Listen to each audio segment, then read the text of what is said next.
издание на Newsflash ке гледате. Топењето на мразот, проблеми за нафтената индустрија. Русија најзагрозена. Ексклузивно за гласот на Америка со Джослин Пук, нејзината кариера и поврзаноста со македонската музика. НАСА продолжува со својата следна мисија на месечината. Blue Origin нуди орбитален канцелариски парк за иднината. Со деталите за овие и останатите вести почнуваме веднаш. Останете со нас.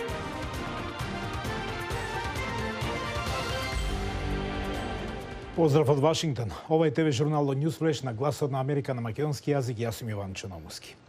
Паѓа бројот на баратели за бенефиции за невработеност во САД. Новите барања за бенефиции паднаа на ново ниско ниво, објави одделот за труд. Вкупно 269.000 лица без работа поднеле барање за невработеност, што е за 14.000 помалку од претходната недела, соопшти агенцијата. Бројот на невработени е со најмала стапка од средината на март 2020 година, кога пандемијата првпат ја погоди американската економија, иако се уште е повисоко од неделниот просек пред пандемијата од 218.000 во 2019 година. Во март и април 2020 година работодавците укинаа повеќе од 22 милиони работни места за да се избегнат нови инфекции поврзани со коронавирусот. Околу 17 милиони од тие работни места повторно се отворија. А од останатите вести. Далеку од планетата за кои некогаш се веруваше дека ќе бидат трајно замрзнати, почнаа да се топат, предизвикувајќи проблеми за држави како Русија, чијата територија во најголем дел е покриена со мраз. Топењето на мразот е закана и за руската нафтена индустрија. Повеќе во продолжение. Минатата година пропадна фабрика за електрична енергија во Краснојарск, Русија, испуштајќи во околните реки околу 17.500 тони дизел гориво. Ова беше прва катастрофа од големи размери во Арктикот, вели Greenpeace. Кремљ ги обвини локалните власти за инцидентот, но многу научници, компанијата и собственикот на фабриката велат дека причина за ова било топењето на замрзнатата почва во регионот, што ја ослабнало поддршката за резервоарот за гориво. Владимир Романовски е професор по геофизика на Универзитетот на Аљаска. Процесот на топење на мразот ќе доведе до промени во топографијата и микротопографијата.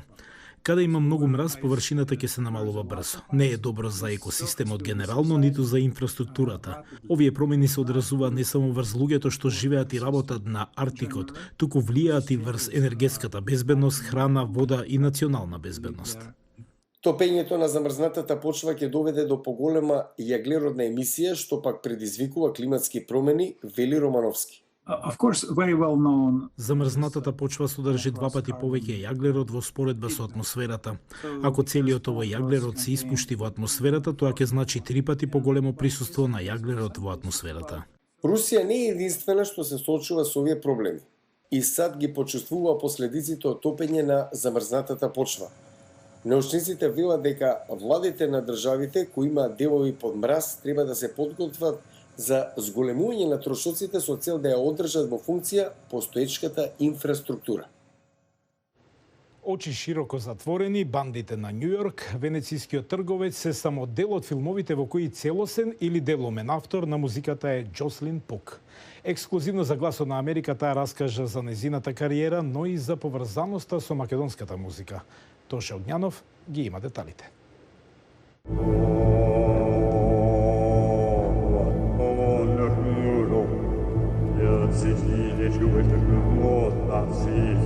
Музиката за оваа легендарна сцена од очи широко затворени на Стенли Кјубрик е на композиторката Джослин Пук. Таа годинава беше гостинка на фестивалот Браќа Манаки. Повикот од Стенли Кјубрик беше неочекуван. Во тоа време немав големо искуство со правење музика за играни филмови. Тоа беше шок. Со оваа британска композиторка разговаравме за искуството со големите режисери, но и за наградата специјална камера 300 на фестивалот во Битола и беше доделена за посебен придонес во филмската уметност. I was really surprised and really honored to receive that award. Бев изненадена, но и почестена што ја добивам таа награда.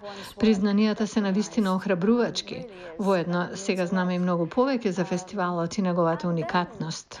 Музичката кариера ја почнала свирејќи виола, а настапувала и со бендови како Massive Attack и Manic Street Preachers, Компонирањето се развило постепено, преку создавање музика за театар. Absorbing all these different musical influences and Ги абсорбирав различните музички влијанија и начините за создавање музика. Соработував и со многу луѓе кои не знаеа како да ја читаат музиката. Тоа ми даде доверба да почнам самата да експериментирам. Несените искуства помогнале при соработката со Кјубрик, што било голем предизвик. Не е било дозволено да го види сценариото на филмот. Се што добила на почетокот биле само скици од сцената со балот под маски. in a way it was okay because it's just like a self-contained scene within a film. На некој начин беше во ред, бидејќи беше како заокружена сцена и имав јасни насоки, но кога дојде ред за остатокот од филмот, веќе не беше едноставно.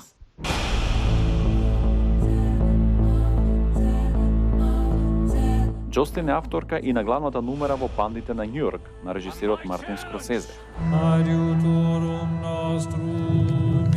Таа стои зад музиката во Венецискиот трговец, каде главната улога ја има Ал Пачино. To be honest, every project is, I feel like I'm jumping off a cliff. Да бидам искрена, со секој проект се чувствувам како да скокам од гребен во нешто непознато. Секогаш е нов предизвик, но во тоа е возбудата. За музиката од Балканот вели дека е посебно богата, а ја познава ем професионално, ем приватно. Незиниот сопруг е со потекло од Србија, а на свадбата им била отсвирана и една македонска песна. Anyway, we had a Macedonian song sung at our wedding. Испеавме македонска песна.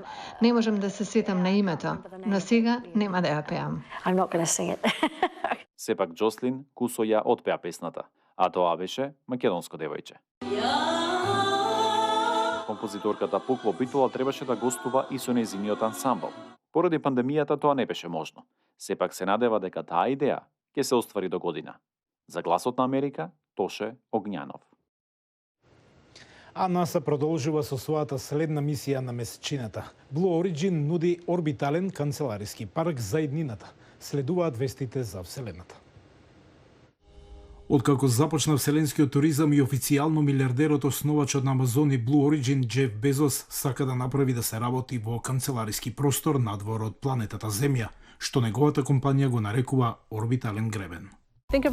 Замислете го како село. Размислете за тоа како многу различни организации и луѓе во нивните делови на орбиталниот гребен вршат активности. Blue Origin ги објави плановите за развој и управување со Вселенската станица и соработката со Боинг. Станицата се очекува да биде во функција до втората половина на оваа деценија. Но пред тоа да се случи, и ако работите продолжат додат според планот, НАСА ќе го распореди својот систем за вселенско лансирање за следната генерација мисии во длабоката Вселена.